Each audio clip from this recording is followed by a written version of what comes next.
Dawn broke over Fort Bragg like a reluctant confession. The North Carolina sun struggling through morning mist that clung to the earth with the persistence of old secrets. The training compound sprawled across terrain that had witnessed generations of American warriors, their boots wearing paths into red clay, their sweat seasoning the obstacles, their determination leaving imprints that no amount of rain could wash away. This was hallowed ground in its own way, not sanctified by priests or politicians, but consecrated by the simple fact that men and women came here to be forged into something harder than they'd been before. The pines stood watch along the perimeter like silent witnesses to transformation and failure, to triumph and washout, to the endless cycle of testing that separated those who could from those who thought they could. Through the pre-dawn darkness, a figure moved along the obstacle course with mechanical precision. Female, early 20s, her ACU already dark with sweat despite the cool air. She attacked the rope climb with determined fury, hands raw from repeated attempts, legs trembling from exhaustion that went bone deep. At the base of the obstacle, two men watched with a detached assessment of predators studying wounded prey. Master Sergeant Declan Thorpe stood with arms crossed over a chest decorated by years of hard service. At 45, his body carried the accumulated damage of 2 decades in special operations. A Fallujah scar that ran along his jawline, a knee that announced weather changes before any meteorologist, hands that had pulled triggers in 12 countries across 4 continents. His face was a topographical map of conviction, every line carved by certainty about how the world should work. Beside him, Sergeant First Class Owen Briggs maintained the permanent squint of a man who'd spent too many years looking through rifle scopes. 42 years old, Afghanistan veteran, loyal to Thorpe with the kind of unquestioning devotion that built both elite units and dangerous conspiracies. The candidate reached for the rope again, muscles screaming protest. Her fingers slipped. She crashed to the mat for the 4th time in 20 minutes. Thorpe's voice cut through the morning air with surgical precision. "Hit her harder, she's weak." He turned to Briggs, not bothering to lower his voice. "They all are. No amount of political correctness changes biology." Briggs nodded, making notes on his evaluation clipboard. "That's number 37, Sergeant. Want me to process the washout paperwork?" "Standard protocol. Failure to meet physical requirements." Thorpe's tone carried the weight of absolute certainty. "We're not running a social experiment here. We're building warriors." The candidate staggered to her feet, pride wrestling with the reality of complete physical depletion. She knew what came next. They all did. The conversation that began with, "We appreciate your effort," and ended with, "Special operations might not be the right fit." What none of them noticed was the figure standing in the shadows beyond the obstacle course. Motionless, observing, processing. Major Victoria Callahan had arrived at Fort Bragg 30 minutes earlier, timing her entrance to catch the morning training cycle in its rawest form. She wore her ACU with the unconscious precision of someone for whom the uniform was a second skin, pressed sharp enough to cut despite the 2-hour drive from her temporary quarters.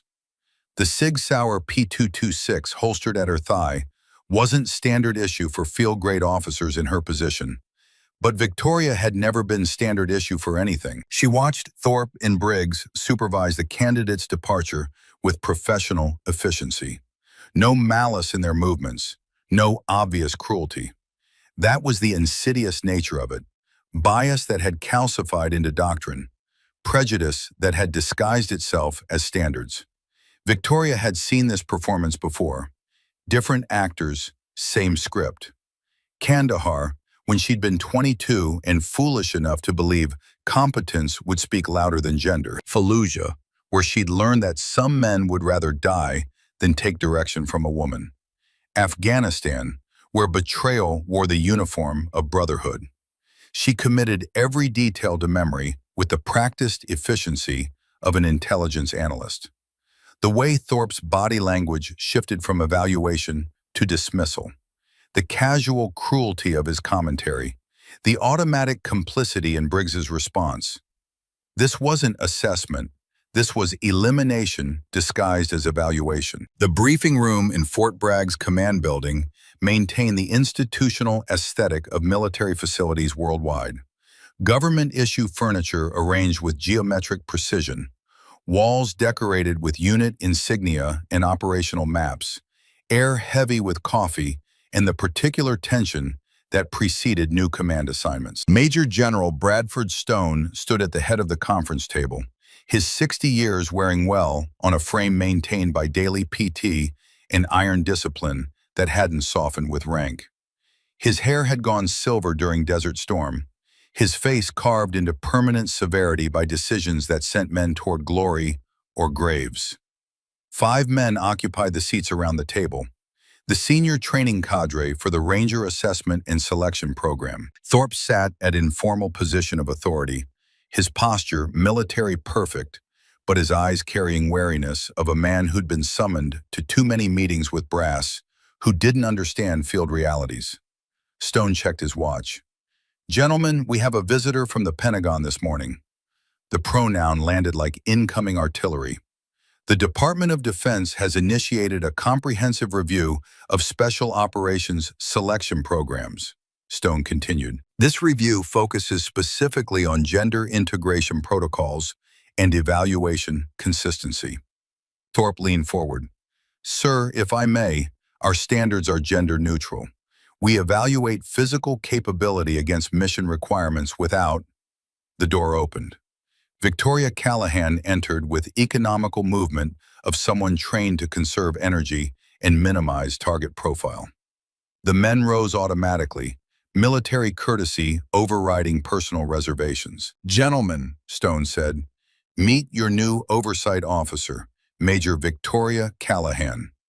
"Major Callahan's service record is partially classified," Stone continued. "What I can tell you is that she's participated in operations in Kandahar, Fallujah, and Afghanistan. The Pentagon has assigned her to evaluate our Ranger Assessment Program." Thorpe's face remained professionally blank. "With respect, sir, classified usually means support roles rather than direct combat operations. We're training soldiers for battlefield conditions that don't make allowances for administrative experience." Victoria spoke for the first time. "Sergeant Thorpe, I'm familiar with battlefield conditions. I'm also familiar with evaluation bias disguised as standards enforcement. The Pentagon sent me here to determine which of those phenomena is occurring in your program." She set her folder on the table. "My observation period begins immediately. I'll be evaluating candidate proficiency with the M4A1 carbine and ACOG system, close quarters battle techniques, and survival skills in hostile terrain." She paused. "Last time I checked, bullets don't discriminate based on the gender of the shooter." Thorpe leaned back, reassessing. "Major, perhaps you could help us understand your relevant experience. Did it involve direct combat operations or support roles?" Victoria recognized the challenge. "Sergeant Thorpe, I qualified expert marksman on my first day at the range. Did you?" The question hung in the air like smoke from a discharged weapon. Something flickered across Thorpe's face, surprise or recognition that he'd underestimated his opponent. "I qualified sharpshooter, ma'am, advanced to expert within 6 months." Morning at the shooting range carried the peculiar stillness that preceded controlled violence. Victoria arrived precisely 15 minutes early, her inspection kit under one arm. Thorpe and Briggs arrived with military punctuality, followed by 6 Ranger candidates and 3 additional instructors. Victoria addressed the group. "Today's evaluation will cover standard M4A1 qualification with the ACOG system, followed by transition to sidearms under stress conditions." Thorpe stepped forward. "The candidates are prepared for standard qualification, Major, though we typically run more advanced drills at this stage." "We'll begin with fundamentals, Sergeant. Mastery is built on basics, repeatedly executed under pressure." The assessment began with mechanical efficiency. Each candidate cycled through positions, shots forming tight groupings on targets. Victoria moved behind them, observing technique rather than just results. "Candidate Hawkins," Victoria called to a lean young man whose shots had been consistently centered. "Your grouping is excellent, but you're rushing your final shot in each sequence. Control your breathing through the entire magazine." Ethan Hawkins nodded, accepting the correction. Thorpe moved closer. "Hawkins is our top shooter, Major. His qualification scores have been perfect across all evaluations." "Perfect scores can mask developing bad habits, Sergeant," Victoria replied. "Habits that become fatal when conditions deteriorate."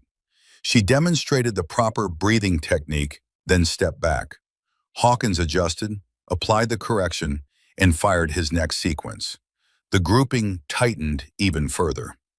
After all candidates completed their rotations, Victoria addressed them again. "Your technical proficiency is apparent. Now let's discuss the theory behind what you're doing." She pointed to the 400-meter target. "At this distance, with a 5.56-millimeter round, what factors most affect accuracy?" Silence greeted her question. "Wind drift," Victoria continued. "Bullet drop due to gravity, temperature and humidity if extreme enough, your breathing and heartbeat, the stability of your firing platform. You're not just shooters, you're ballistic engineers applying physics in real time." She lifted an M4 from the rack, checked it with practiced movements that spoke of thousands of repetitions. Without further commentary, Victoria assumed the standing position, sighted down the ACOG, controlled her breathing with the discipline of someone who'd done this under actual fire. The first shot broke clean. Center mass at 400 meters. She fired 4 more rounds in measured sequence. Each struck within the center ring, forming a group tight enough that individual holes nearly merged. Transition to kneeling. Same performance. Transition to prone. Final demonstration. When she rose and returned the weapon to its rack, the silence on the range had transformed from skepticism to something approaching respect. "Ballistics doesn't discriminate based on gender," Victoria said. "It only cares about physics and discipline." Thorpe's expression remained carefully neutral, but the slight tension in his jaw betrayed his thoughts. He hadn't expected this level of proficiency. The assumption had just been destroyed with 15 rounds at 400 meters. Victoria's quarters were Spartan: single bed, desk, small bathroom, window overlooking the eastern perimeter. She unpacked with efficiency, arranging a weathered compass, dog-eared copy of Sun Tzu, and small metal case containing service ribbons she never displayed. A knock interrupted her. Lieutenant Claire Ashford stood in the hallway, posture, textbook, perfect. 32 years old, blonde hair and regulation bun, careful maintenance that spoke of understanding that female officers faced additional scrutiny. "Major Callahan, I've been assigned as your liaison officer during your evaluation period." Victoria gestured for her to enter. "At ease, Lieutenant. How long have you been stationed here?" 4 years, ma'am. I'm one of 3 female training officers in the program." "And the reception?" Ashford's hesitation was brief, but telling. "Professional, mostly. There are always exceptions." "Thorpe and Briggs." Ashford's eyes widened. "You've already identified them." "It's what I was trained to do." Victoria sat on the edge of her bed. "Tell me what I need to know that won't appear in official reports." Ashford glanced toward the door, verifying it was closed. "Thorpe arrived from 3rd Ranger Battalion 2 years ago. Briggs followed 6 months later. They served together in Afghanistan. Since their arrival, the female candidate washout rate has increased 47%. Complaints? 3 formal complaints filed, all dismissed after review. Who conducted the reviews? Major Gerald Hammond, Thorpe's former commanding officer from Afghanistan. Victoria nodded, the pattern becoming clear. Not just bias, but systematic protection. Ashford leaned forward. "Ma'am, there's something else. I did my master's thesis on female involvement in special operations. There were stories about a female operator with Delta Force. The call sign was Ghost 6. The designation hit Victoria like distant artillery. She hadn't heard that name spoken aloud in years. Lieutenant, where did you hear that name? Multiple sources, ma'am, including Colonel Frank Dalton. He was Delta Force commander during that era. Victoria stood, moved to the window. History is often more rumor than fact, Lieutenant, especially in our line of work. After Ashford departed, Victoria sat on the edge of her bed and closed her eyes. Kandahar rose before her like a ghost. 2007, when she'd been 22 and newly operational with Delta Force. When Sergeant Wade Kramer had questioned every tactical decision she'd made, undermined her authority, created friction that endangered the mission. When the compound infiltration had gone sideways because Kramer had deliberately triggered an alert, compromising their position out of pure spite. When Taliban fighters had swarmed the building and 3 good men, Sergeant Maxwell, Corporal Rhodes, PFC Donovan, had died in the crossfire. When she'd extracted the wounded survivors, completed the mission objective solo, and brought everyone else home. When she'd reported Kramer's deliberate sabotage and watched the chain of command dismiss it as stress-induced confusion. When Kramer had been quietly reassigned rather than prosecuted, the incident buried under layers of classification. Victoria opened her eyes, forcing the memories back. Tomorrow would require focus. The sun descended toward the western edge of base when Victoria made her way to a nondescript building near the administrative sector. Unlike other structures, this one bore only a number and a keypad entry system. She entered a code that few at Fort Bragg would possess. Inside, Colonel Frank Dalton looked up from his desk. At 65, his face testified to a life lived in harsh conditions, weathered by desert suns and mountain winds, lined by decisions that had sent men toward glory or graves. His hair had gone silver during Cold War operations in Berlin, but his eyes remained sharp blue. "They told me Ghost 6 was coming," he said, rising carefully. "Didn't quite believe it until now." Victoria closed the door. "Hello, Frank."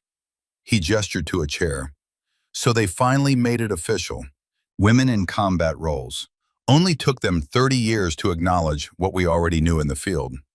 "Progress moves at its own pace," Victoria replied, "especially in institutions built on tradition." Dalton's laugh was dry as Afghan dust. "Tradition? That's a diplomatic way of saying stubborn old men." He studied her face. "Kandahar 2007, Afghanistan 2014. The 3-day hold in Helmand province when extraction got delayed and you kept 2 wounded operators alive in Taliban territory. None of that exists on paper, does it?"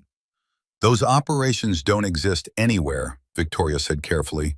"Neither did my role in them." Dalton nodded. "Why are you really here? This Ranger assessment review could be handled by any competent officer." Victoria leaned forward. "Because the integration program is failing in specific areas, and they need to understand why.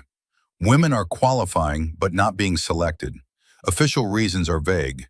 The unofficial reasons are more direct. Institutional resistance at the instructor level," Dalton said. "Evaluation bias. Deliberate washouts. You know Thorpe. I know the type." Dalton's expression darkened. "Thorpe isn't just skeptical, Victoria. He's dangerous. His personnel file shows 37 female candidates washed out under his supervision in the last 2 years." Victoria absorbed this. "He's protecting his territory. He believes he's protecting the integrity of the force." Dalton leaned forward. "Be careful around him. Men like that don't change their minds easily, and they don't fight fair when they're cornered." Victoria met his gaze. "Neither do I." Dalton's weathered face creased into a slight smile. "No, you never did." He rose, moved to a small cabinet where he extracted 2 glasses and a bottle of bourbon. "This isn't an official meeting, so I think we can bend regulations slightly." He poured 2 fingers in each glass, handed one to Victoria. "To ghosts," he said, raising his glass. "To memories," Victoria replied, touching her glass to his. "One last thing," Dalton said. "Whatever happens here, whatever you uncover, watch your back. Thorpe has friends at the Pentagon, men who share his views on combat integration. Victoria nodded. The battlefield before her wasn't just Fort Bragg's training grounds. It was invisible terrain of military politics and institutional resistance. The next morning brought tactical training drills. Morrison had arranged obstacle course with professional precision, barricade firing positions, cover-to-cover movement lanes, target discrimination scenarios. Victoria announced she would run the course alongside candidates. Thorpe's expression flickered with surprise. The course is designed for candidates under evaluation, Major. Consider me temporarily under evaluation then, Sergeant, Victoria replied, checking her training Glock. I prefer hands-on assessment. The drill began with methodical intensity. Candidates moved through the course, engaging targets, transitioning between weapons, navigating obstacles while maintaining tactical awareness. Victoria followed the same sequence, her movements precise and economical. Thorpe watched with growing confusion. Her performance contradicted his expectations. Each movement, each weapon transition, each target engagement reflected muscle memory of someone who had executed these skills under actual fire. When Victoria completed the final station, Thorpe approached. Impressive performance, Major, he said, the words emerging as if extracted under duress. The course design is excellent, Victoria replied. Realistic pressure points, good scenario progression. She used the opening to probe. I'm particularly interested in your SEER component. I understand you'll be running that evaluation next week. Yes, ma'am.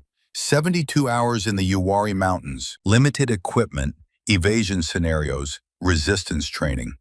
I'd like to review the full protocol before then. Something hardened in Thorpe's expression. Of course, though the scenarios change for each cohort to prevent preparation advantages. Their attention was diverted by commotion at one of the drill stations. Candidate Hawkins was engaged in heated discussion with Sergeant Briggs. As they approached, Briggs's voice became audible. Not here to debate tactics, candidate. You follow the protocol as established. Hawkins stood his ground. With respect, Sergeant, the protocol creates unnecessary exposure during the room transition. The manual is a guideline, not gospel, Briggs snapped. Victoria assessed the training station, a room-clearing scenario with multiple entry points. Hawkins had identified a mandatory exposure point during transition that violated basic CQB principles. What's the situation here? Thorpe asked. Before Briggs could answer, Victoria spoke. Candidate Hawkins has identified a legitimate safety concern with the station layout. She turned to Hawkins. Explain your observation. Hawkins straightened. The protocol requires transitioning between rooms through this central point, sir. It creates a fatal funnel with no cover options and exposure to two potential threat areas simultaneously. Thorpe frowned, examining the layout. Victoria could see the moment he recognized the flaw. Standard procedure would maintain wall contact and clear sequentially, Hawkins continued, rather than crossing the open space as the current protocol requires. Briggs's jaw tightened. The point of the exercise is to test decision-making under imperfect conditions. The point, Victoria countered, is to instill proper tactical habits that translate to survival in actual combat. She turned to Thorpe. Your assessment, Sergeant? Thorpe was trapped between defending his colleague and acknowledging a legitimate safety concern. The candidate's observation has merit, he said finally. We'll adjust the protocol for the remaining rotations. Victoria nodded. Good tactical awareness, candidate. Operational safety supersedes hierarchy when lives are at stake. She turned to Thorpe and Briggs. That principle applies at all levels of command, gentlemen. The message was clear. She had identified the first crack in their system and exploited it to establish her authority. That evening, Victoria received an unexpected visitor. Candidate Hawkins stood in her hallway, his expression mixing determination and uncertainty. May I speak with you, Major? Privately?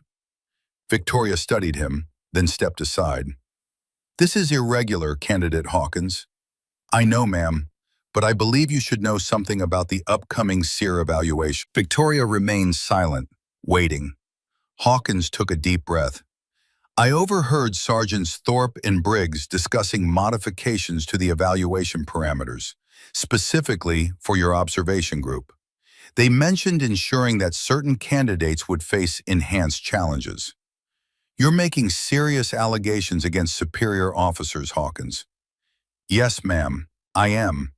His eyes met hers directly. Because I joined the Army to serve honorably. What they're planning violates that principle. Victoria considered the young man before her. Coming forward carried significant risk to his career. Why tell me this? Why not report through standard channels? With respect, ma'am, I think you know why. Standard channels haven't been particularly responsive to certain types of complaints. Victoria nodded. Thank you for bringing this to my attention, candidate.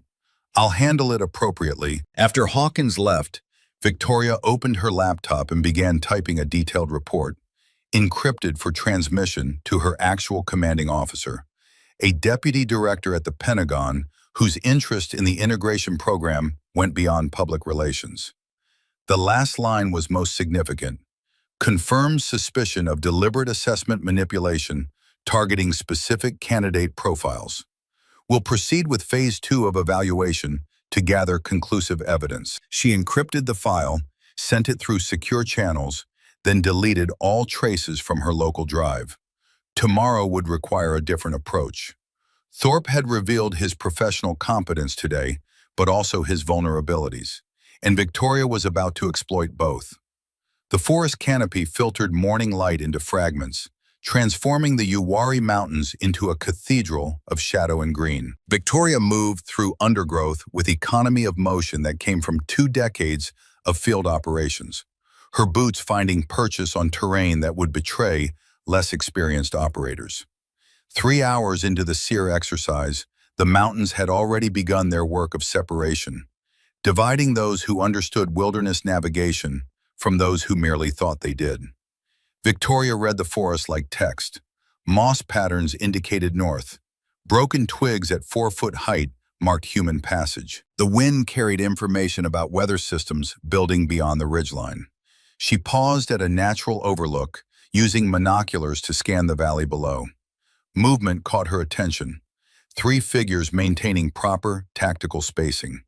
Candidate Hawkins led the element, his navigation steady despite modified coordinates Thorpe had programmed into their GPS units. Behind them, maintaining parallel course, Sergeant Briggs ghosted through trees. His position told Victoria everything. He wasn't evaluating, he was herding.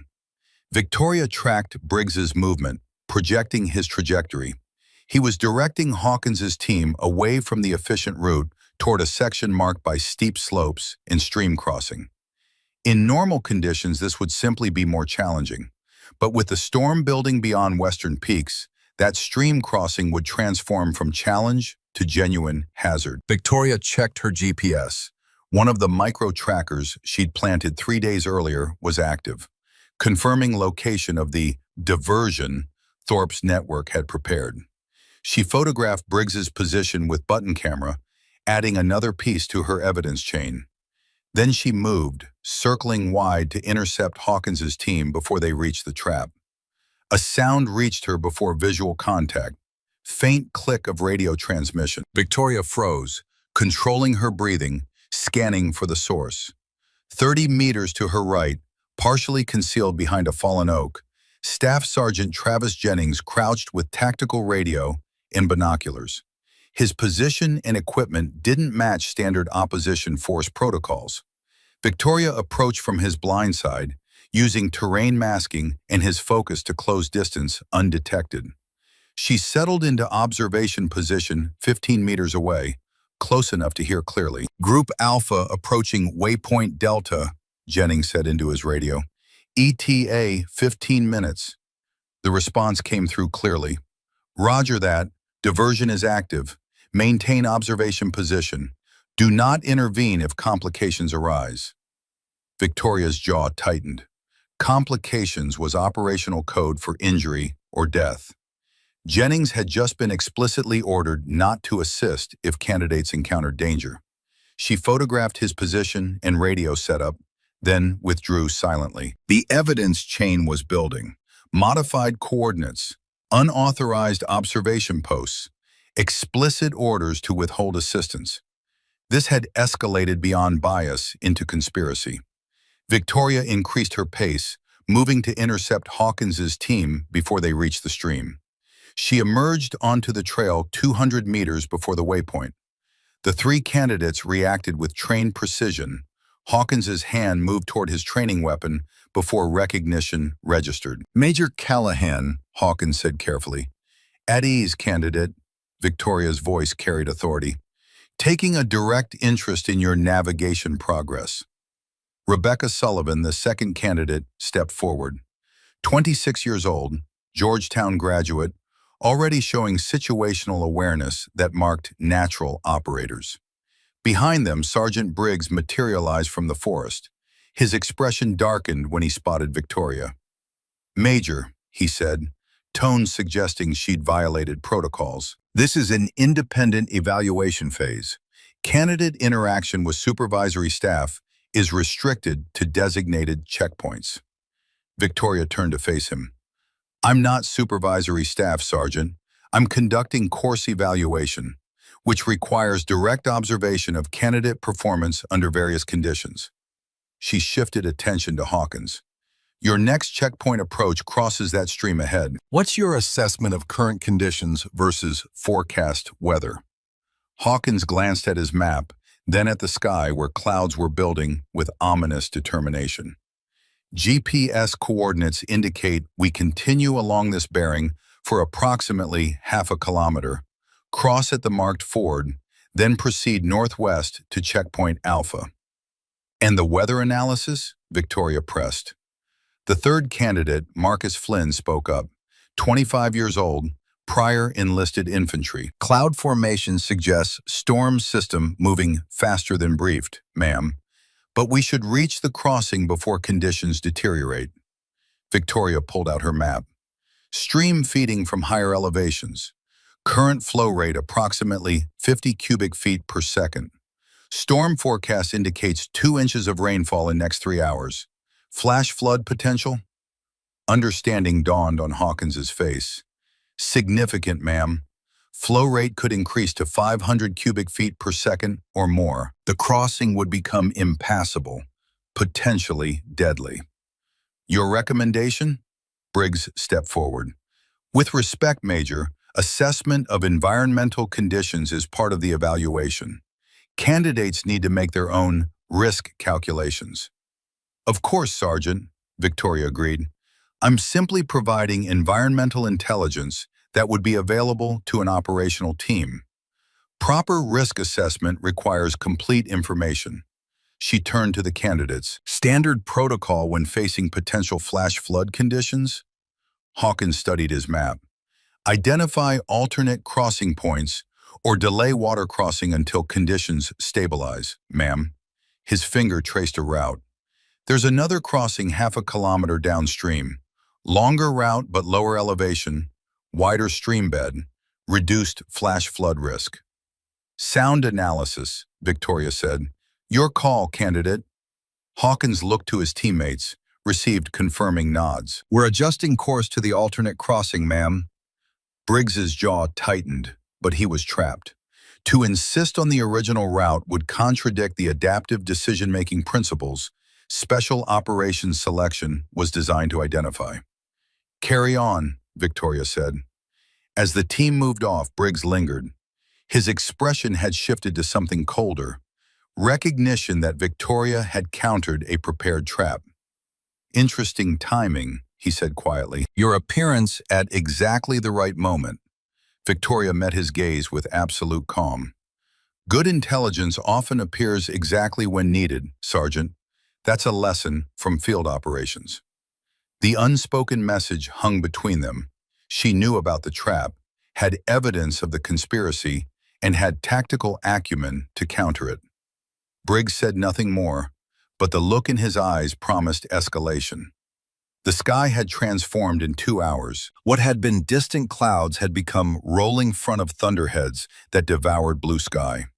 Temperature had dropped 12 degrees, wind shifting from breeze to sustained force that bent smaller trees. Victoria had positioned herself on a ridge overlooking Checkpoint Echo. Through binoculars, she watched four instructors under hastily erected tarp, their body language conveying growing concern. Several candidate groups had reached the checkpoint and been directed toward the emergency assembly point. The exercise was winding down as weather exceeded safe parameters. But Hawkins's team hadn't appeared. Victoria checked her GPS tracker. Their last position placed them at the alternate crossing, moving toward checkpoint. They should have arrived 20 minutes ago. Her tactical radio crackled. Victoria keyed her encryption module. Sierra Actual, this is range control. Weather advisory upgraded to severe thunderstorm warning. Lightning strikes reported throughout area. Recommend immediate suspension of field operations. Stone's voice came back with command authority. All stations, this is Sierra Actual. Exercise is suspended, effective immediately. All personnel withdraw to designated emergency assembly points. Acknowledge by element. Victoria listened as each checkpoint acknowledged. Then Briggs's transmission came through with suspicious clarity. Echo 7, already moving to assembly point.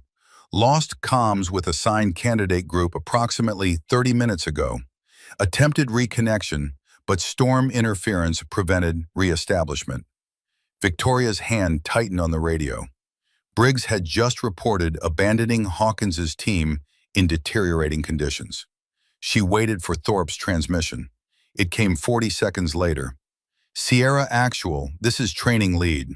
All personnel accounted for and moving to assembly points. Exercise equipment secured.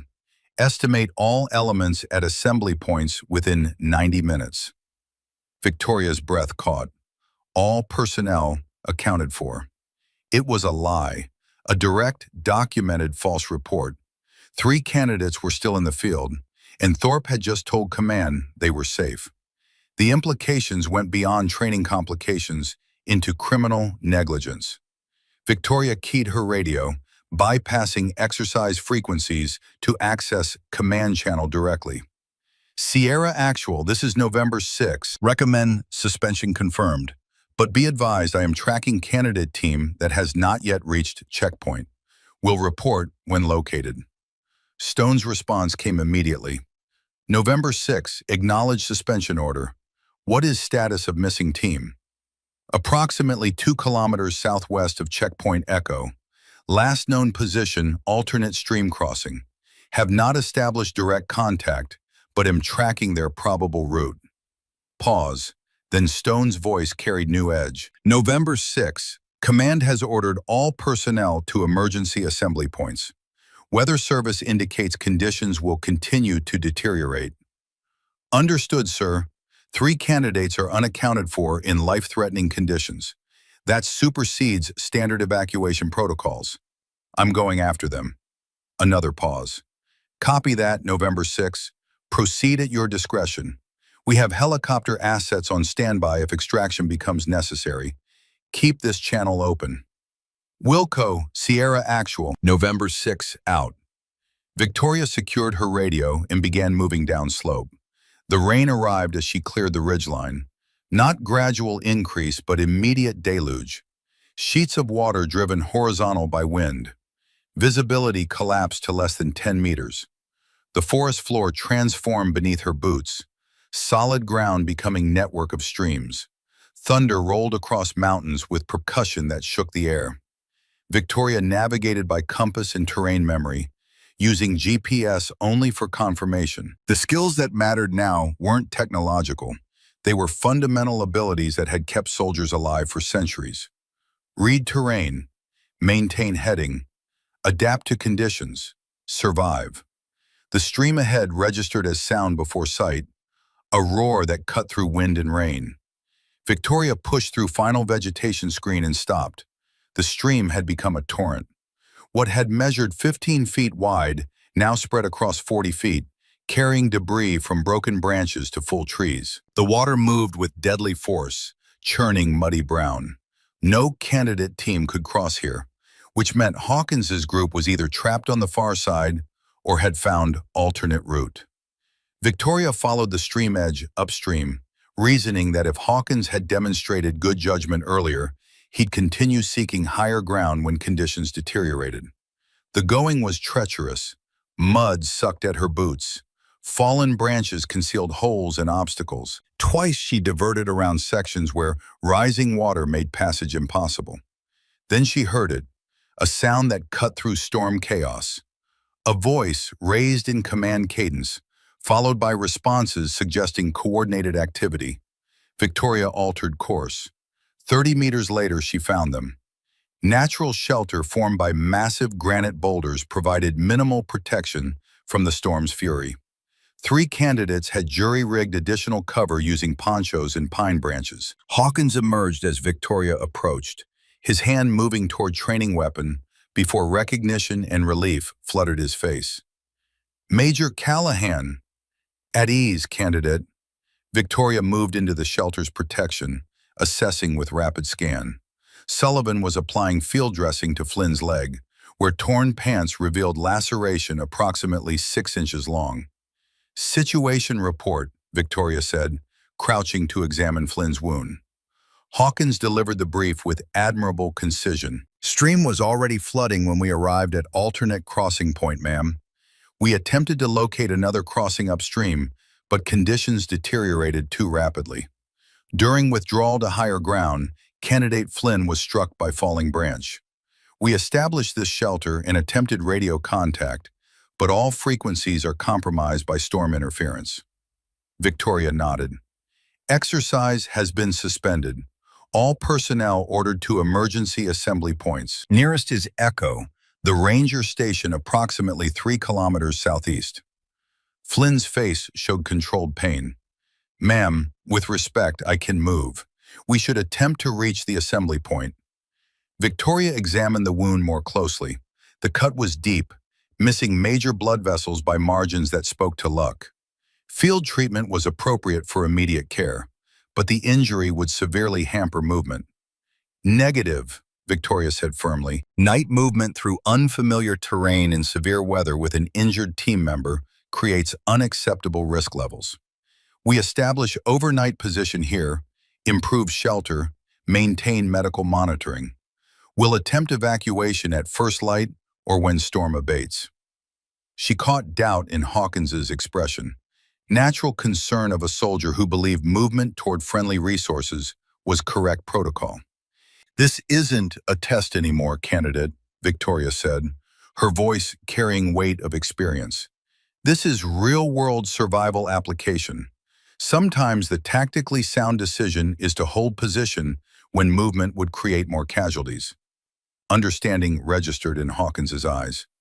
"We'll need to improve the shelter," Hawkins said, shifting to implementation mode. "Agreed," Victoria said, removing her pack. "We have approximately 90 minutes of usable daylight remaining. Priority tasks, shelter improvement, water management, continued injury care, and communication attempts." She extracted medical supplies from her pack, advanced kit beyond standard issue. Quick clot hemostatic agent, waterproof trauma dressings, Israeli bandages designed for combat wounds. "Sullivan, Hawkins," Victoria directed, "gather materials to reinforce shelter. Flynn, I'm upgrading your dressing. How's your pain level?" 3 out of 10, ma'am," Flynn managed with tight smile. "I've had worse playing high school football." Victoria appreciated the humor, another indicator that morale remained intact. She removed Sullivan's field dressing carefully, cleaned the wound with antiseptic, applied quick clot to control bleeding, then covered everything with waterproof trauma dressing. "That should hold," she said. "Monitor for increased pain, numbness, or signs bleeding is resuming."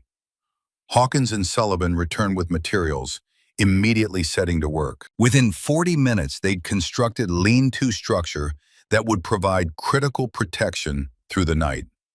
Temperature continued dropping as darkness settled. Victoria distributed emergency ration bars, not for taste, but for calories and psychological comfort from shared sustenance. She activated single chemical light stick, its green glow providing illumination without compromising night vision. "Will they search for us tonight?" Sullivan asked.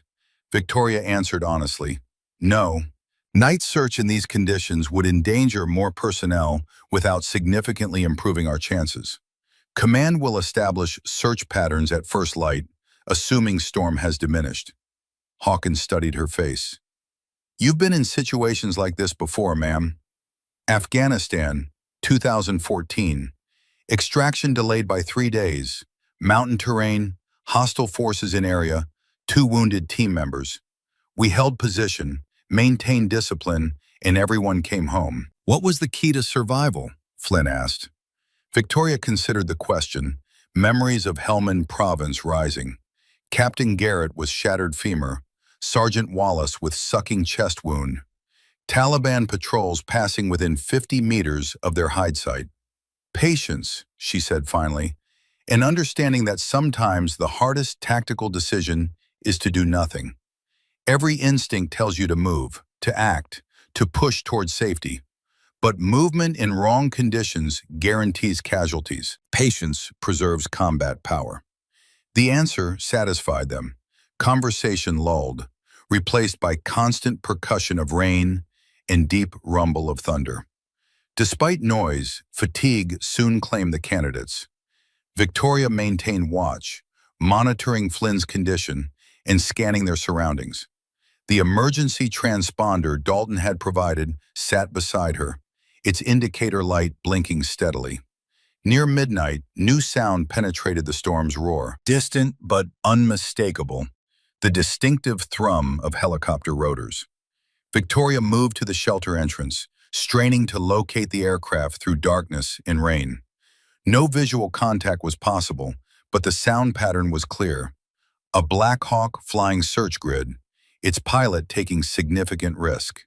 She extracted signal flare from her vest, not standard issue, but part of personal kit she never entered field without. Military-grade magnesium compound, designed to cut through darkness and weather.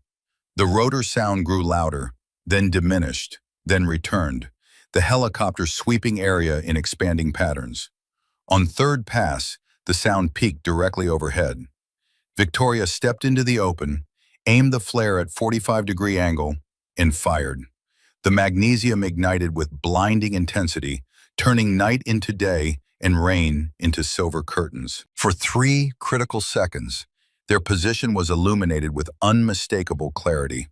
The helicopter's reaction was immediate, engine pitch change as it banked sharply toward them. Moments later, powerful spotlight cut through rain, sweeping until it locked on their shelter. Behind her, Hawkins emerged. "Extraction, ma'am?" "Extraction," Victoria confirmed. The Black Hawk couldn't land, but it didn't need to. A figure rappelled from hovering aircraft, descent controlled despite treacherous conditions. Colonel Frank Dalton, in full weather gear and tactical harness, disconnected from rappel line and moved toward her. "Thought you could use a hand," he shouted above rotor noise, weathered face splitting into brief grin. Victoria felt surge of gratitude. "How'd you find us?" Dalton tapped his chest where transponder receiver would be. "Cold War tech. Works when nothing else does. Got your signal about an hour ago." He glanced toward shelter. "One injured?" "Leg laceration, stable but mobility impaired." Dalton nodded. "Bird can take 2 at a time. Injured first with medical escort, then the others. We've got maybe 20-minute window before weather closes in again." The extraction proceeded with practiced precision. Flynn was secured in rescue basket, Sullivan accompanying him. The Black Hawk lifted both toward safety. 20 minutes later, the aircraft returned. Hawkins and Victoria secured themselves to extraction lines, while Dalton remained on ground to coordinate with search teams. As the line pulled taut, Dalton gripped Victoria's arm. "Thorpe reported all personnel accounted for at 17:05. Never mentioned missing candidates. Every transmission is logged, every lie documented."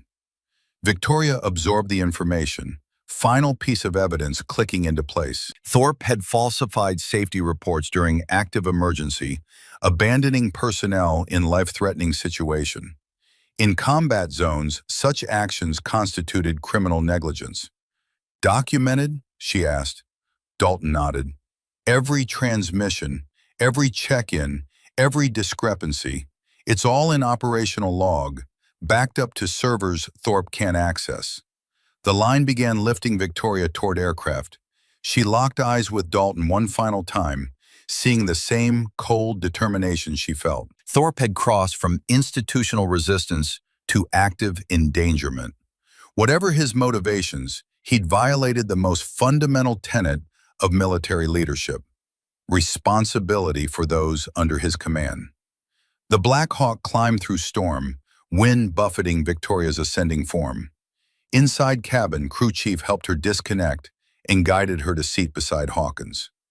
Through window, Victoria watched storm continue to rage across mountains that had nearly claimed 4 lives. The forest below was invisible, swallowed by darkness and weather.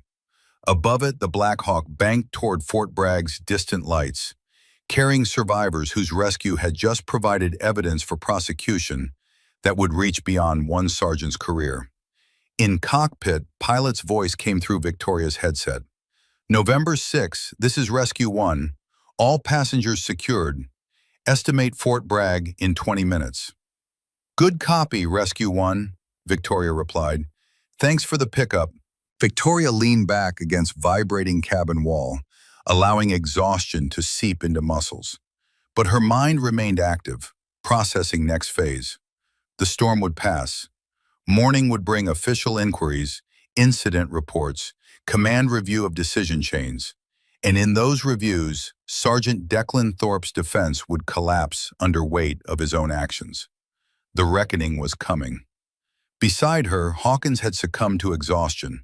Sullivan monitored Flynn with continued vigilance. These candidates had performed exactly as selection was designed to identify: maintaining discipline, making sound decisions, supporting teammates. They'd earned their place in any elite unit, and Victoria would ensure Thorpe's bias would never again prevent qualified candidates from receiving recognition their capabilities had earned. The Black Hawk descended through storm toward Fort Bragg's lights, carrying evidence that would change careers, end conspiracies, and force institutional reckoning. Ghost 6 was done operating in shadows. Tomorrow, the Ghost became prosecutor. Morning light filtered through half-drawn blinds of Fort Bragg's medical wing, casting geometric patterns across polished floors. Victoria stood in the doorway of the recovery ward, observing the 3 candidates with clinical assessment. Marcus Flynn occupied the bed nearest the window, his injured leg properly dressed and elevated. 23 stitches, deep tissue trauma, but no permanent damage. Full recovery projected within 6 weeks. Rebecca Sullivan slept soundly 2 beds down. Mild hypothermia treated with warming protocols. Released to quarters by evening if vitals remained stable. Ethan Hawkins had been treated and released 3 hours earlier. Minor lacerations, cleared for light duty. They'd all survived. Against conditions that could easily have killed them, they'd maintained discipline and made decisions that preserved their lives. Behind her, footsteps approached. Major General Bradford Stone appeared, his silver hair catching morning light, face showing weariness from managing crisis aftermath. Major Callahan, he said quietly, your after-action report mentions several irregularities. Victoria turned to face him. That's one word for it, sir. I've submitted full briefing to your office in Pentagon oversight. Stone studied her face. Walk with me, Major. They moved down corridor in silence, through security doors to administrative section. Stone led her to small conference room, secured the door. He placed a thick folder on table. I've received preliminary report from Colonel Dalton, along with complete communications log from yesterday's operation. He opened the folder. Sergeant Thorpe radioed confirmation that all personnel were accounted for at 17:05 hours. At that time, 3 candidates and yourself were still in the field in life-threatening conditions. Correct, sir. He falsified a safety report during active military operations with severe weather warnings in effect. Yes, sir. Stone's jaw tightened. This goes beyond training protocol violations, Major.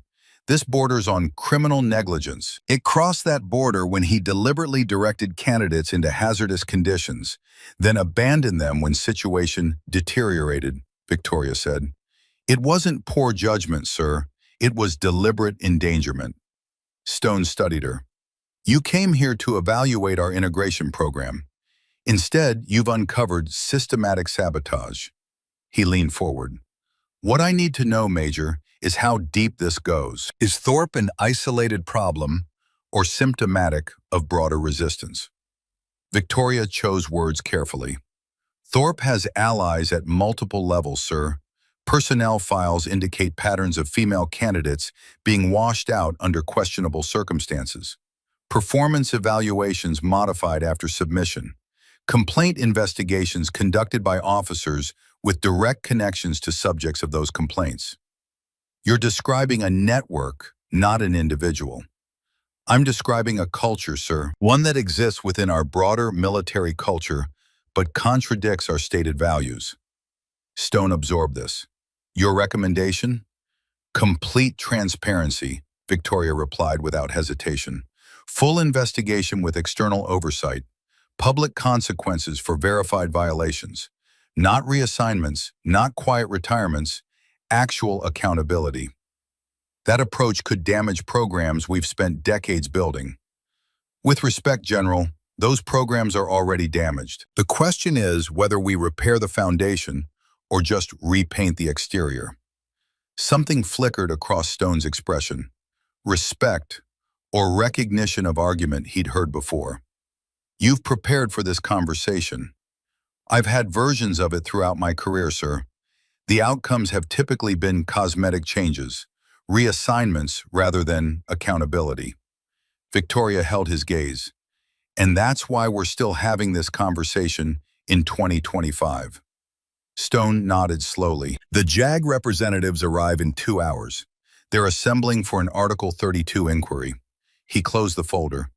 This is your operation now, Major. What's your play? Victoria stood. Complete evidence presentation.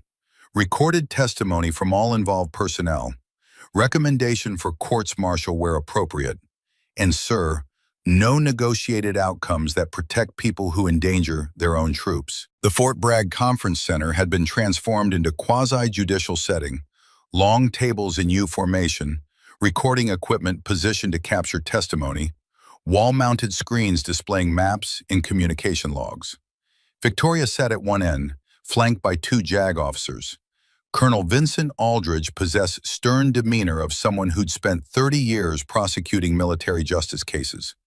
Major Catherine Hayes maintained alert professionalism that marked rising stars. Across from them, Stone occupied central position. The room had filled gradually. Senior officers from base departments, medical personnel, Pentagon representatives who'd traveled overnight. Colonel Dalton sat near the back, his posture relaxed, but eyes alert. The doors opened, admitting Master Sergeant Declan Thorpe and Sergeant First Class Owen Briggs. Both wore freshly pressed uniforms with full complement of ribbons, visual reminders of years of service. Thorpe's bearing remained military perfect.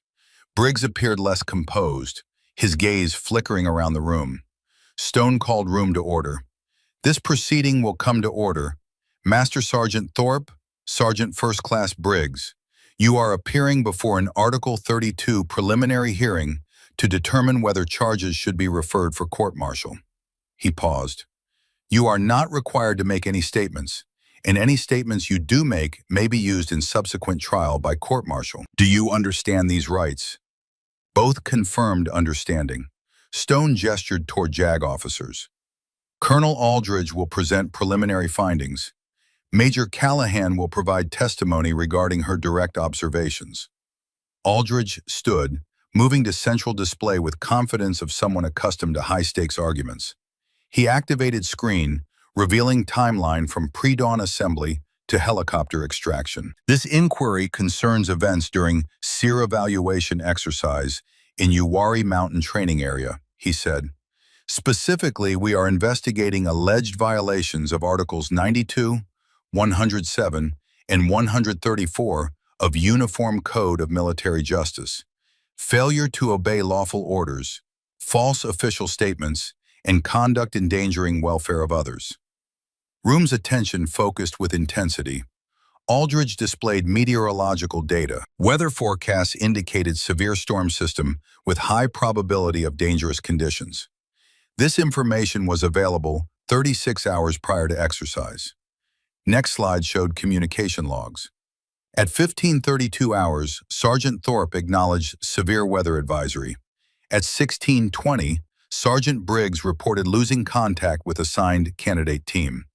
At 16:47, General Stone issued suspension order due to weather exceeding safety parameters. Aldridge paused.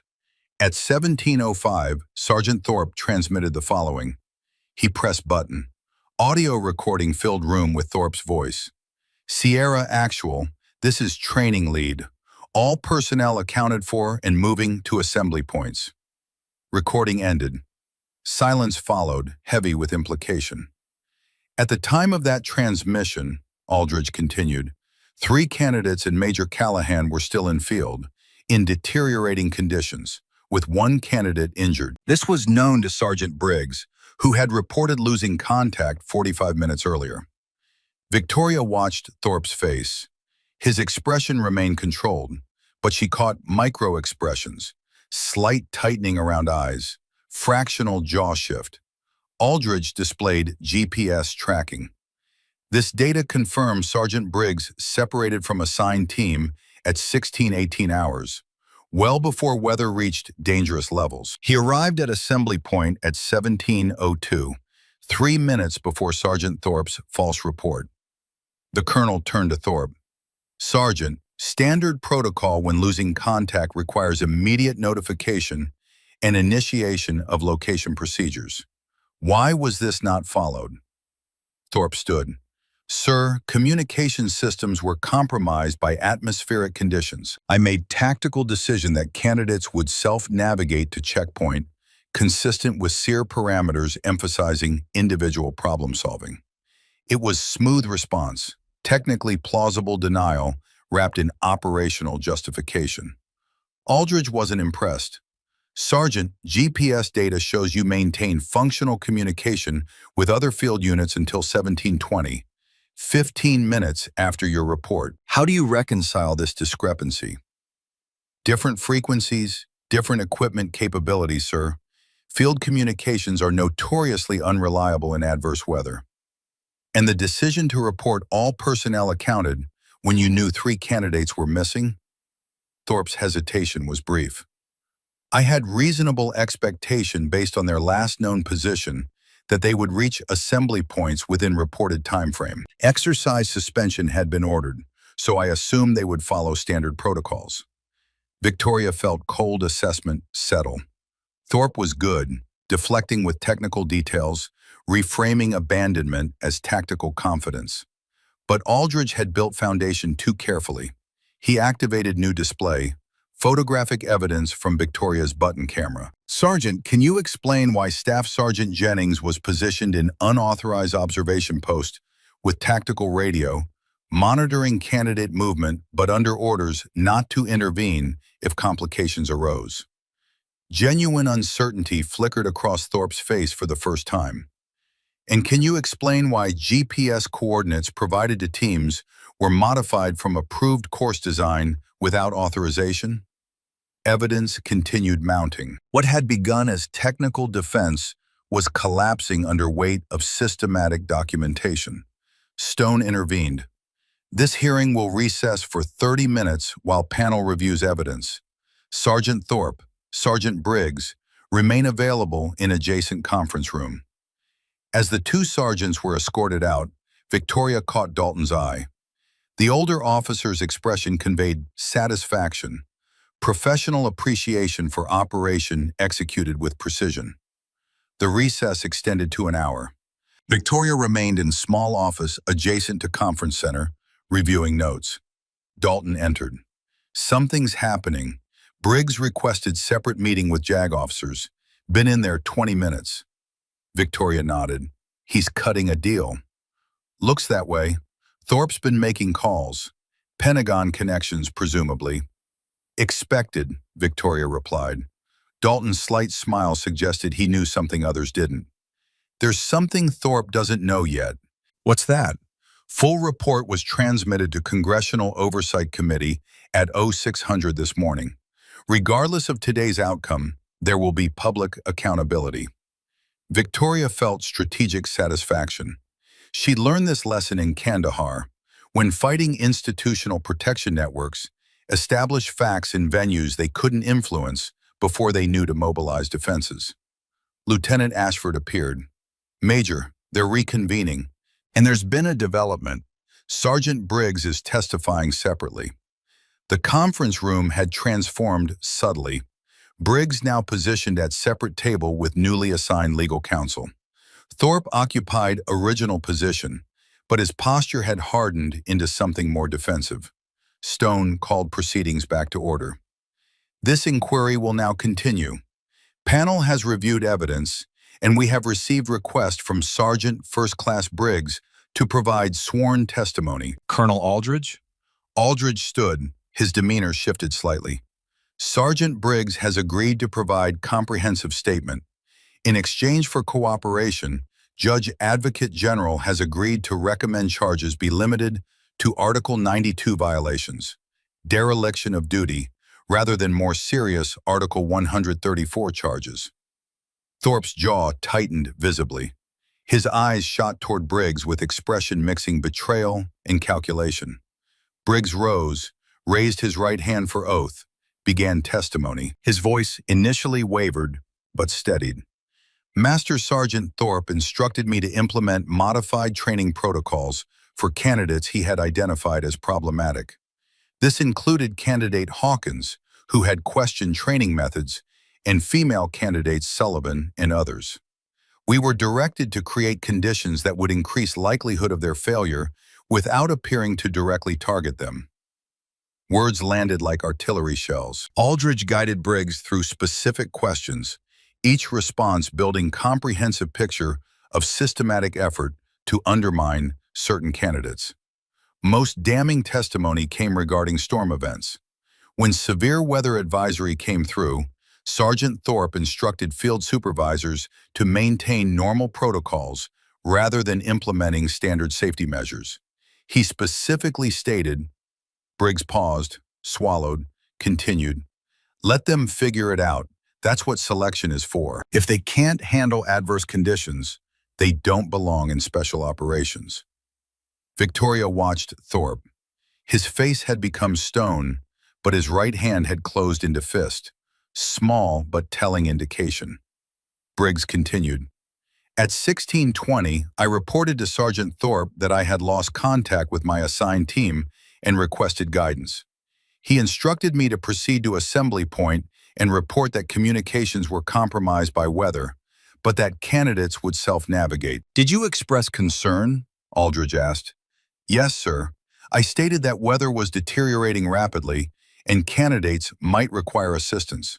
Sergeant Thorpe responded that exercise suspension order meant candidates would automatically implement emergency protocols, and that our presence might interfere with their independent problem solving. What happened after you reached assembly point? At approximately 1700, Sergeant Thorpe contacted me and instructed me to confirm all assigned personnel had reached assembly points. When I informed him 3 candidates were still unaccounted for, he stated he would report all personnel accounted and that Major Callahan would locate missing candidates or they would self-extract by first light. Conference room had gone completely silent. When Briggs finished, Aldridge turned toward Thorpe. Master Sergeant, do you wish to make statement in response? Thorpe stood slowly. For several seconds he said nothing, and Victoria recognized the moment. Battlefield commander assessing changed tactical situation. Sergeant Briggs's characterization of events is incomplete and lacks proper operational context, Thorpe said finally. The modifications to training protocols were within my authority as senior instructor and were designed to realistically challenge candidates consistent with actual special operations requirements. He paused. If communication failures occurred during storm, they were a result of equipment limitations and environmental conditions, not deliberate negligence. The assessment that candidates would implement proper emergency protocols was based on their training and performance. Victoria noted careful phrasing, technical denial without directly contradicting documented evidence. Aldridge wasn't allowing escape. Sergeant, communication logs clearly show functional radio transmission with other field units well after you reported all personnel accounted. How do you reconcile this specific discrepancy? Different frequencies have different propagation characteristics in adverse weather, sir. And the explicit directive to Sergeant Briggs to report all personnel accounted when you knew 3 candidates were missing. Thorpe's hesitation was fractional.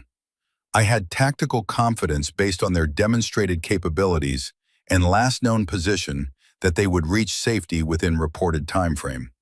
Stone intervened. Sergeant Thorpe, tactical confidence doesn't override mandatory reporting requirements during suspended operations with severe weather warnings.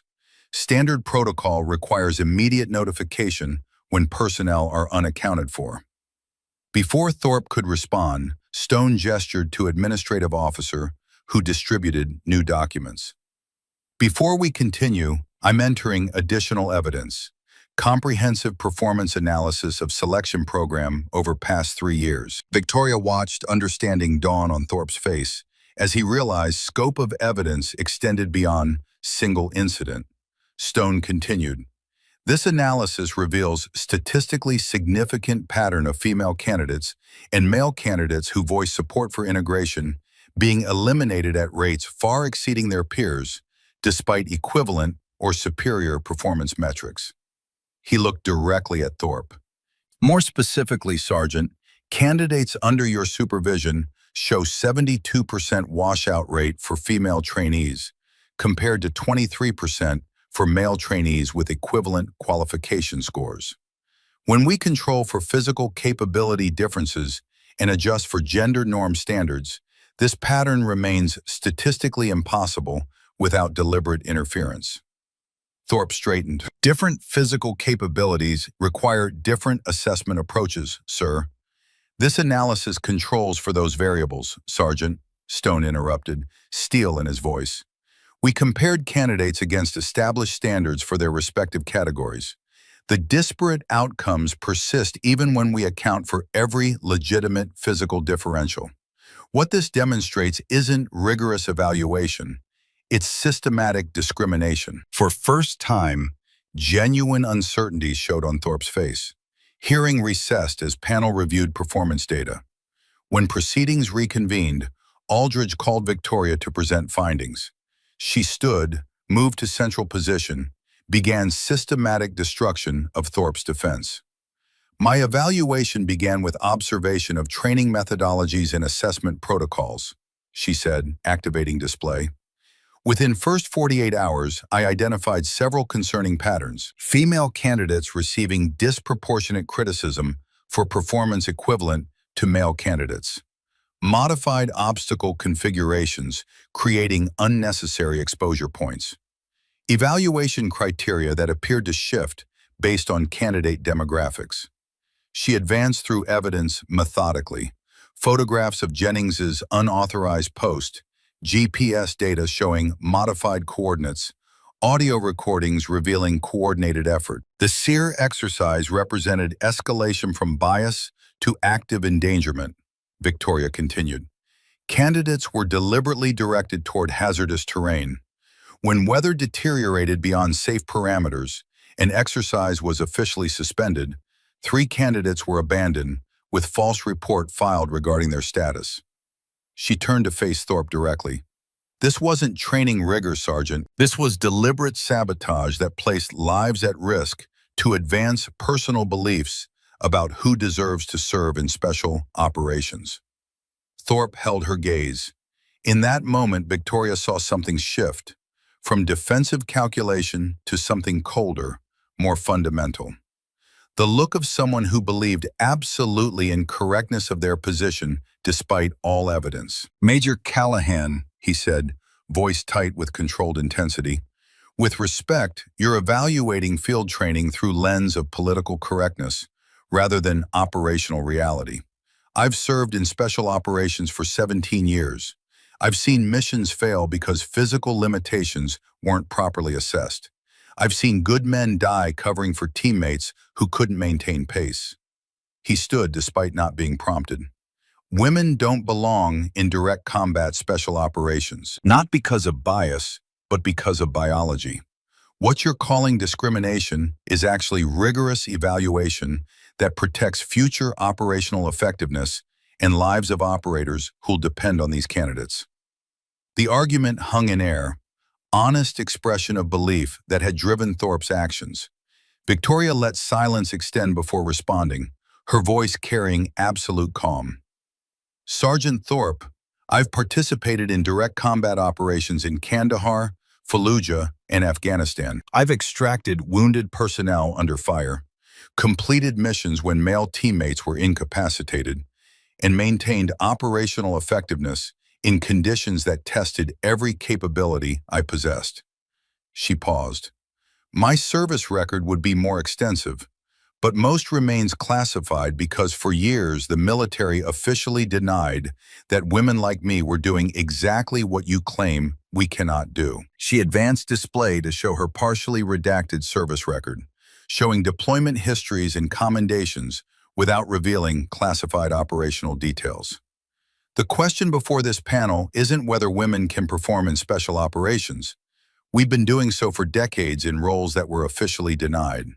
The question is whether institutional bias will continue to systematically exclude qualified candidates based on preconceptions rather than demonstrated capability." Stone called for final recess before rendering preliminary findings.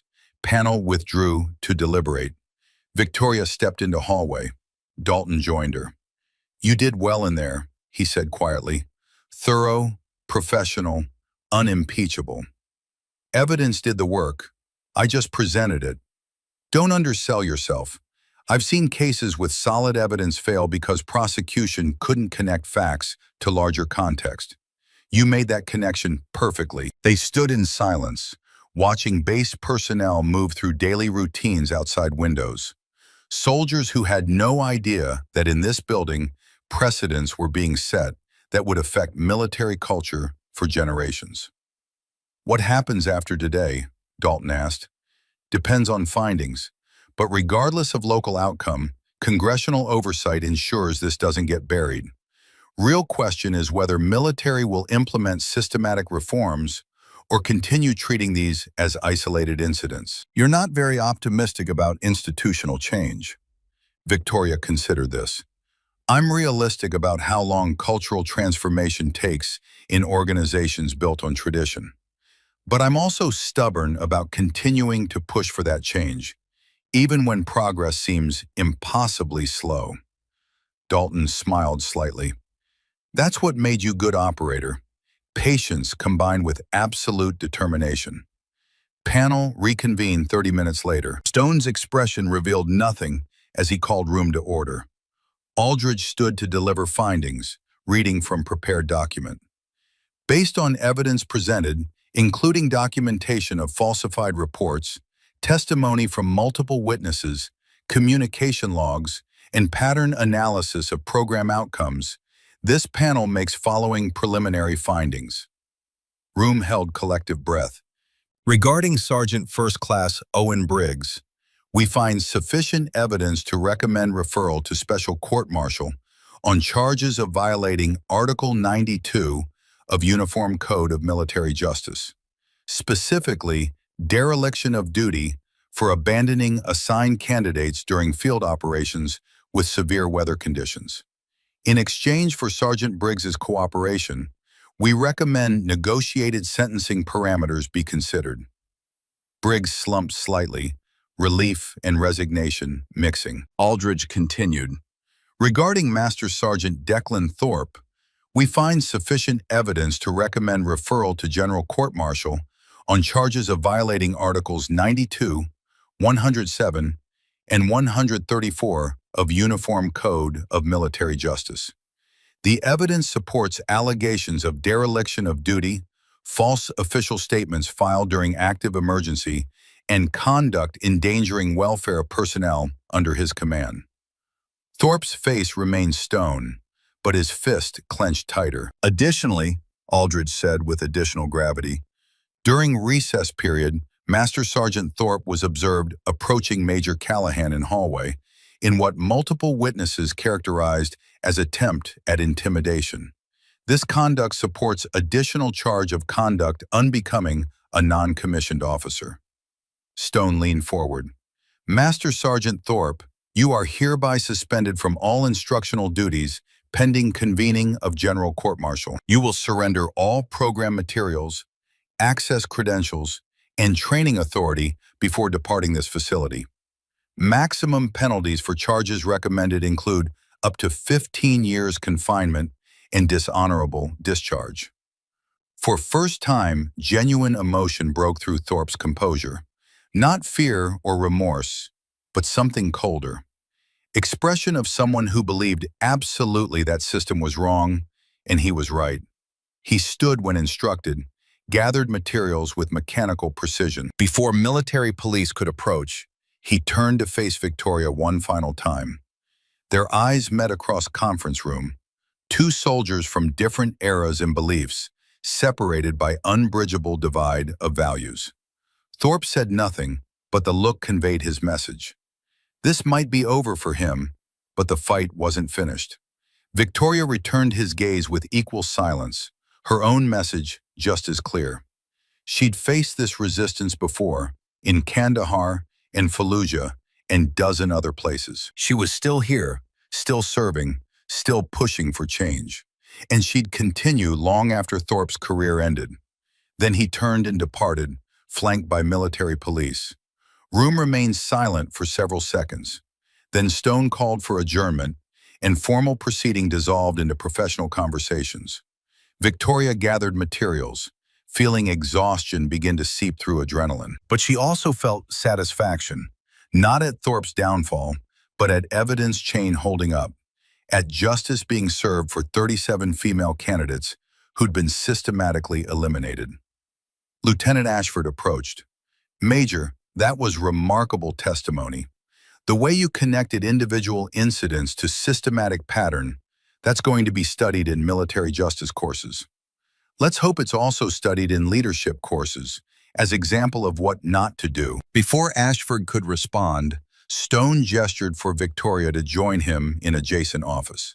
She followed. Stone closed door, then turned with expression that had shifted from judicial neutrality to something more complex. Major Callahan, your evaluation was supposed to last 6 weeks and produce report on assessment protocols. Instead, in less than 1 week, you've uncovered systematic discrimination, documented criminal negligence, and forced institutional reckoning that Pentagon leadership will be dealing with for months. Victoria maintained professional posture. Sir, I evaluated what I found. The evidence determined scope of investigation. I'm aware. He handed her sealed envelope bearing Pentagon markings. This arrived via secure courier an hour ago. I was instructed to deliver it immediately upon conclusion of proceedings. Victoria opened envelope, extracting single page of official correspondence on Department of Defense letterhead. She scanned quickly, then read more slowly. The letter outlined new initiative, comprehensive review of all special operations selection programs, encompassing Rangers, SEALs, Delta Force, Green Berets, Air Force Pararescue, every elite unit. The review would assess evaluation protocols, instructor qualifications, complaint processes, and outcome patterns. It would be conducted with external oversight, congressional visibility, and direct reporting to Secretary of Defense. And it would be led by Major Victoria Callahan, with appointment that came with immediate promotion to Lieutenant Colonel and authority transcending normal chain of command. Victoria looked up. They want me to take this nationwide. They want you to do what you just did here, but across entire special operations community, Stone corrected. Find problems, document thoroughly, recommend solutions that fix root causes rather than symptoms. That's going to create significant resistance. Thorpe has allies at Pentagon who share his views. I'm aware, which is why position comes with direct SecDef oversight and congressional backing. You'll have authority to compel cooperation and access to any records necessary. Victoria considered implications. This wasn't just career opportunity. It was chance to address institutional problems that had persisted throughout her entire service. But it also meant becoming permanent target, spending years fighting bureaucratic battles, sacrificing operational assignments for administrative warfare. Sir, before I respond, I need to know, what happens here at Fort Bragg in interim? Stone's expression shifted to satisfaction. I'm personally overseeing restructuring of assessment programs. First step is promoting Captain Ashford to Major and appointing her interim training director. Second step is comprehensive review of all candidates who washed out under Thorpe's supervision. Those with legitimate qualification will be offered opportunity to restart selection, including candidates from this week's exercise. Candidate Hawkins, Candidate Sullivan, and Candidate Flynn will all be reinstated immediately upon medical clearance. Their performance during actual survival situation demonstrated exactly the kind of competence we should be selecting for. Victoria nodded. I accept the assignment, sir, with one condition. Stone's eyebrow raised. Which is?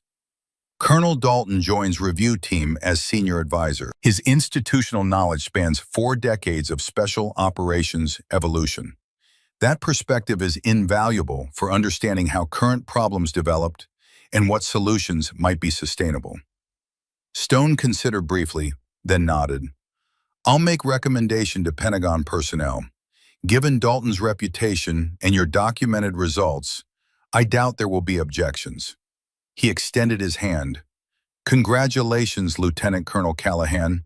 You've earned this assignment in rank. Now comes harder part, implementing systematic change in institution that's been resistant to it for decades. Victoria shook his hand. I'm familiar with difficult assignments, sir. This one just happens to be fought in conference rooms instead of combat zones. Don't underestimate the danger, Stone said seriously. The enemies you'll face in Pentagon politics can end careers just as surely as enemies in field. And they fight with bureaucratic weapons you can't counter with tactical excellence alone. Then it's fortunate I've had 20 years to develop bureaucratic skills alongside tactical ones. Afternoon sun painted long shadows across Fort Bragg parade ground as Victoria stood on headquarters steps, watching new generation of candidates run formation drills. Major Ashford commanded the formation with natural authority, her voice carrying across field with clear cadence. The formation was mixed gender, men and women running in synchronized precision.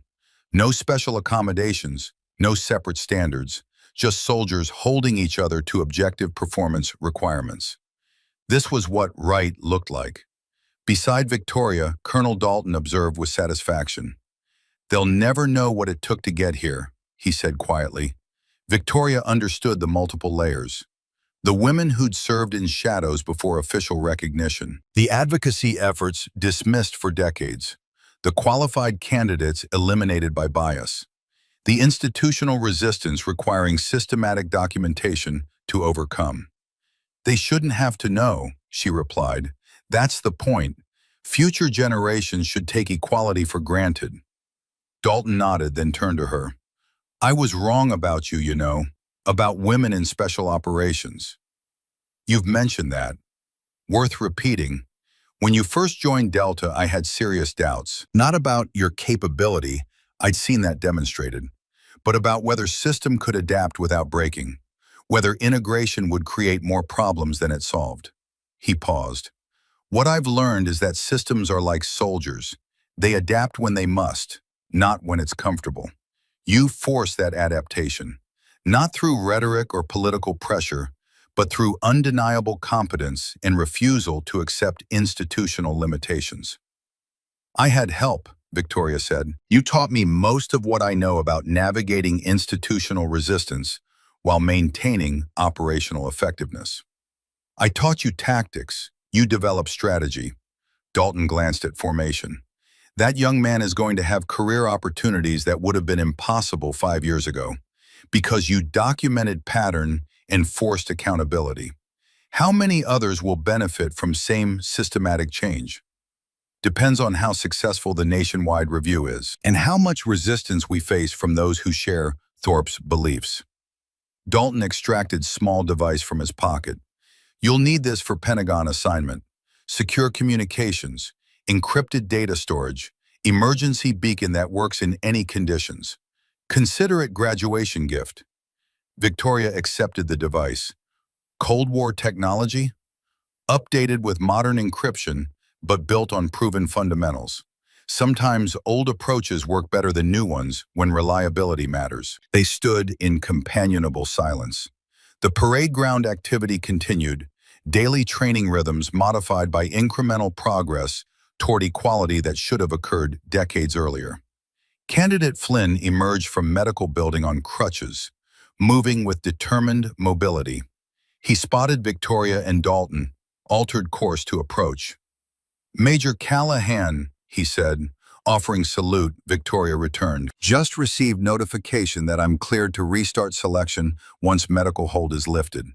Wanted to thank you, ma'am. You earned it through performance, Candidate Flynn.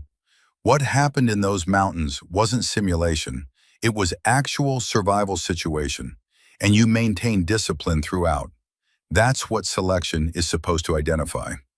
Still, ma'am, without your intervention, he paused. Without your intervention, things could have ended very differently. Training environment should never put candidates at genuine risk through negligence or sabotage. What happened wasn't acceptable, and ensuring it doesn't happen again is exactly why I'm taking on this new assignment. After Flynn departed, Dalton turned to Victoria. You know what you're walking into, right? Pentagon assignment means years of bureaucratic warfare, different kind of battle entirely. I'm aware, Victoria replied, but it's the battle that needs fighting right now. Field operations established that women can perform. Now we need institutional structures that allow that performance to be properly recognized. You'll make enemies. Thorpe has allies who'll see your investigation as threat to their programs and careers. They'll use every bureaucratic weapon to obstruct and undermine. Victoria's expression hardened with determination that had carried her through 2 decades of service in environments designed to exclude her. Let them try. I've faced resistance my entire career. The difference now is that I have mandate, authority, and documented evidence that institutional problems exist. They can slow progress, but they can't stop it anymore. Dalton smiled slightly. Then I guess I'd better prepare for a few more years of active service. Someone needs to watch your 6 while you're fighting these battles. Thought you were retired. Was considering it, but this seems like better way to finish career, helping establish systems that will benefit soldiers for generations after we're gone. That's legacy worth pursuing. They turned back toward headquarters, where administrative processing for Victoria's new assignment waited. But before entering, Victoria paused one final time to look at parade ground. Ashford had dismissed formation, and candidates dispersed toward next activities. Among them, female candidates moved with same confidence and purpose as male counterparts, no longer marked as outsiders, but simply as soldiers pursuing qualification. Hawkins separated from main group and jogged toward Victoria. Ma'am, he said, slightly breathless, Major Ashford mentioned you're leaving for Pentagon assignment. Just wanted to say, what you did this week changed everything for those of us who believe standards should be about capability, not demographics. You proved that leadership means enforcing actual standards, not protecting bias disguised as tradition. Victoria studied young soldier's face, seeing determination and moral courage. Candidate Hawkins, the standards you defended in that tactical station weren't about integration politics. They were about proper room-clearing procedures that keep operators alive. Your willingness to question flawed training design demonstrates exactly the kind of critical thinking special operations requires. Don't lose that quality, regardless of institutional pressure, to simply accept what authority figures tell you. Yes, ma'am, though I have to say, having authority figures like you makes it easier to maintain faith in system.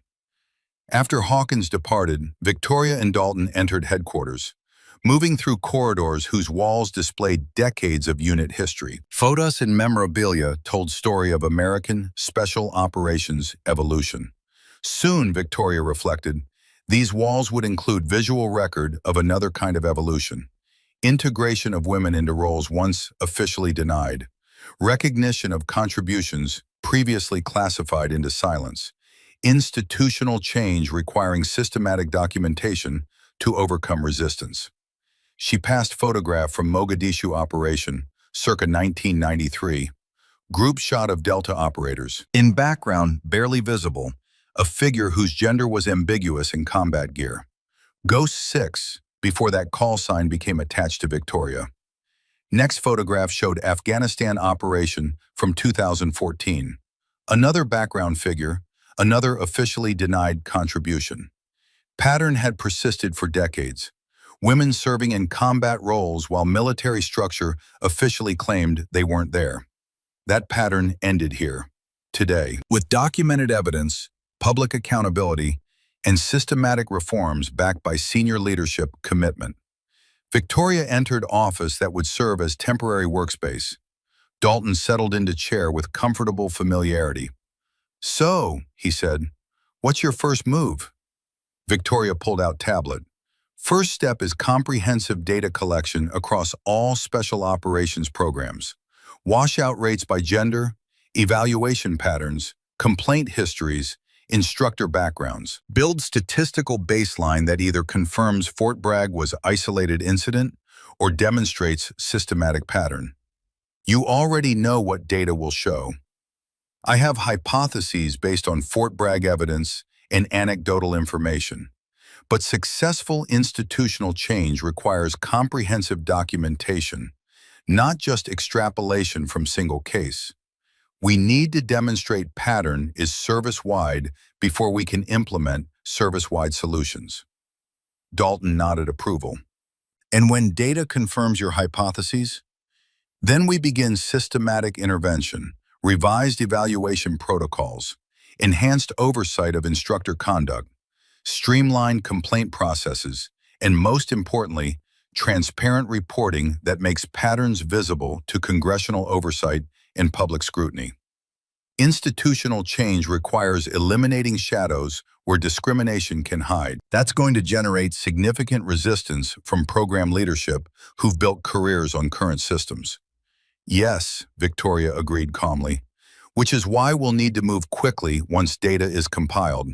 Implement changes before opposition can organize effective defense, and maintain absolute documentation standards so resistance can't undermine findings through procedural challenges. She looked up from tablet, meeting Dalton's gaze. This isn't going to be quick or easy. It's going to require years of sustained effort, political navigation through Pentagon bureaucracy, and willingness to make enemies among senior officers who benefit from status quo. But it's also going to establish foundations that will benefit soldiers for generations. Sounds like worthy final mission for old soldier, Dalton said. When do we start? Official assignment begins Monday. That gives us 3 days to prepare initial assessment framework, identify key personnel for team recruitment, and establish secure workspace at Pentagon. Victoria allowed slight smile. Also gives us time to celebrate this week's victory before diving into larger campaign. Dalton raised eyebrow. You planning to celebrate? That seems out of character. Sullivan's Bar, tonight at 1900 hours. Major Ashford, the candidates who survived exercise, and select others who contributed to successful investigation. Nothing excessive, just acknowledgement of work done well under difficult circumstances. And tomorrow? Tomorrow we start preparing for next battle. Because as you noted, they'll never know what it took to get here unless we continue pushing until equality is so well established that future generations take it for granted. Dalton stood, moving toward door. I'll see you tonight then. And Victoria, what you did this week wasn't just successful investigation or tactical victory. You changed trajectory of military culture in ways that won't be fully apparent for years. That matters more than any single combat operation, because it affects every operation that comes after. After he departed, Victoria sat alone, processing week's events with analytical precision. 7 days ago, she'd arrived expecting routine evaluation that would produce standard report. Instead, she'd uncovered systematic discrimination, documented criminal negligence, forced institutional accountability, and established foundation for nationwide reforms. Not bad for first week. Her secure phone buzzed with encrypted message. Congratulations on promotion and new assignment. Congressional Oversight Committee briefed on Fort Bragg findings. Significant interest in expanding investigation scope. Full resources authorized. Expect resistance from traditionalist faction, but you'll have backing at highest levels. Make this count. Victoria deleted message per security protocols, but implications remained. She had authority, resources, mandate, and congressional support. Everything necessary to implement systematic change. All she needed was same determination that had carried her through Kandahar firefights and Helmand province survival situations. Absolute refusal to accept that institutional barriers were immutable.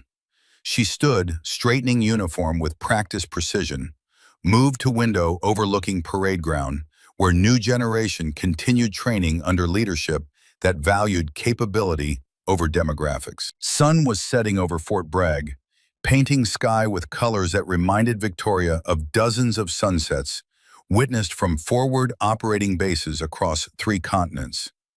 Each sunset had marked survival through another day, another mission, another challenge overcome. This sunset marked something different, transition from tactical operations to strategic campaign, from proving individual capability to establishing institutional frameworks that would benefit thousands of soldiers who'd never know her name. That anonymity was fine. Ghost 6 had always operated in shadows, but the reforms she'd implement would stand in full light, documented and defended, and made permanent through systematic change that couldn't be buried or dismissed. Victoria checked her watch. 90 minutes until celebration gathering. Enough time to complete preliminary framework for Pentagon assignment and send secure notification to key personnel who'd form core of investigation team. The work was just beginning, but for first time in her 20-year career, Victoria had resources and authority to match her determination. The steel commandment that had guided her through 2 decades, competence over prejudice, capability over bias, demonstrated performance over institutional assumption, would now be encoded into evaluation protocols and enforced through systematic oversight. Not because it was easy or comfortable, but because it was right. And because soldiers like Hawkins and Sullivan and Flynn deserved institutions that measured their worth by what they could do, not by demographic categories that had nothing to do with operational capability. Victoria turned from window, sat at her desk, and began typing first operational order of her new assignment. The Ghost had become architect, and the systems she'd build would outlast any resistance traditionalists could mount. Outside, the sun completed its descent. Fort Bragg's lights came on one by one, illuminating base that had witnessed generations of transformation. Tonight would mark another transformation, from individual victory to institutional reform, from tactical success to strategic campaign that would reshape special operations culture for decades to come.